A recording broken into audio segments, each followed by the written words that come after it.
All right, welcome back to MMA Al Dente. I'm here to talk about Stephan Bonnar. I want to pay a tribute to Stephan Bonnar in this video. I was a fan throughout his time in the sport, and I was a big fan of his. I really liked him as a fighter and as a person. He was always a captivating guy, really fun to listen to, charming, funny.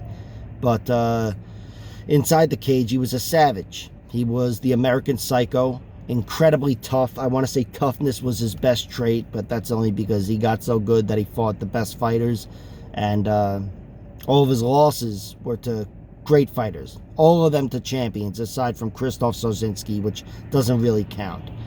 It doesn't count as a finish either, which, speaking of which, he's only been finished once, and it was against Anderson Silva.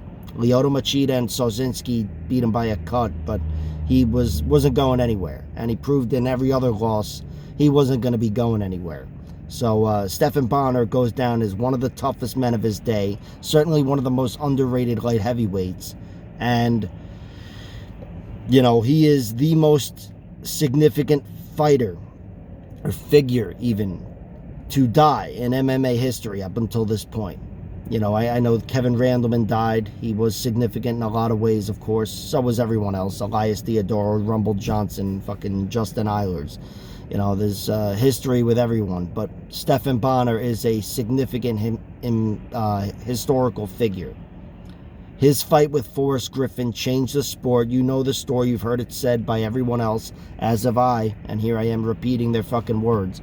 But I was around when that fight happened. I was around for the Ultimate Fighter Season 1. I watched it happen in real time.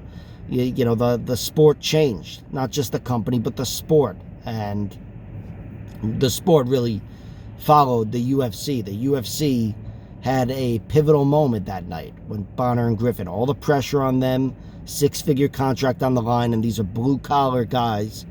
I sound like fucking Karen from Goodfellas. They were blue-collar guys.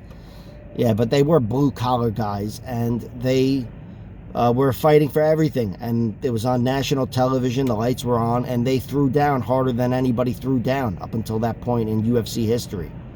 I always thought Frank Shamrock and Tito Ortiz was the best fight even till that point, but immediately that became regarded as the best fight in UFC history. And it was amazing. It was amazing. Those two guys threw down. They were obviously equals. There wasn't one round that was, you know, clearly won. I guess maybe Forrest clearly won round one with his grappling at the end of the round. But still, it was a tooth and nail battle. And in my opinion, and in a lot of people's opinions, Bonnar won 29-28. That's how I scored the fight. But whatever. Doesn't matter. I'm happy for Forrest Griffin. This is all just a little aside, as they say. But Stephan Bonnar, you know, he was an ass kicker inside the octagon. His wins are overshadowed by his losses because that's where the best names on his resume are. But his wins were still incredible. James Irvin, Keith Jardine, even later on, Krzysztof Sosinski, Kyle Kingsbury. You know, Stephan Bonnar was a tough out for anybody. And his losses, as I said, all to champions. Mark Coleman, which may be his worst loss. Anderson Silva, the only one to finish him legitimately. Lyoto Machida, champion, finished him with a cut. John Jones, Forrest Griffin, Rashad Evans, and Stephan Bonnar took a round from every one of those guys. Every single one, including John Jones. Although not Anderson Silva.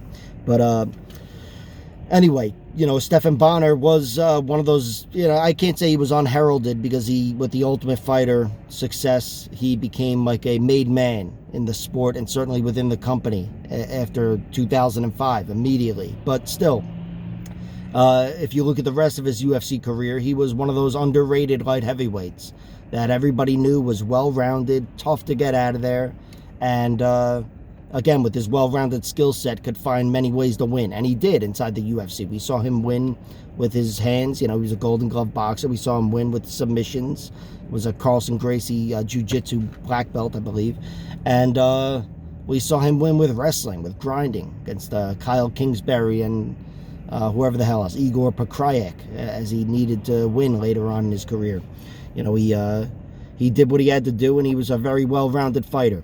And it sucks that we have lost him, especially on Christmas Eve, which, speaking of which, Merry Christmas, Happy New Year, all that horse shit. Happy Hanukkah. And now back to the death.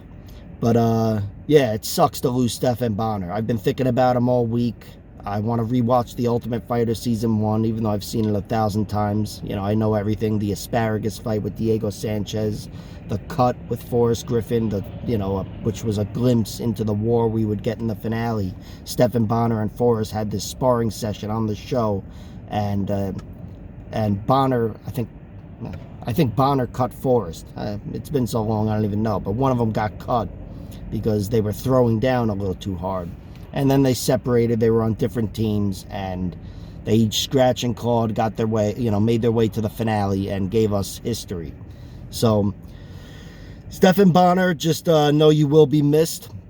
There are plenty of fans out there that will never forget you, and I'll still, live through history. I always like going back, watching even old interviews, let alone fights. So Stephan Bonnar will live on. He's given us enough great memories, and again, really sucks we lost him. All right, thanks for tuning in. Like, share, subscribe, all that horse shit, and check out my other videos. By the way, I like how I act like I'm talking to Stephan Bonnar. Stephan Bonnar will miss you. And then I just start talking to you guys. Like, share, subscribe, all that horse shit. Yeah, I'm not talking to Bonnar. I'm talking to you guys. I want your likes and your subscriptions and all your horse shit. Thanks for tuning in. Rest in peace, Stephan Bonnar.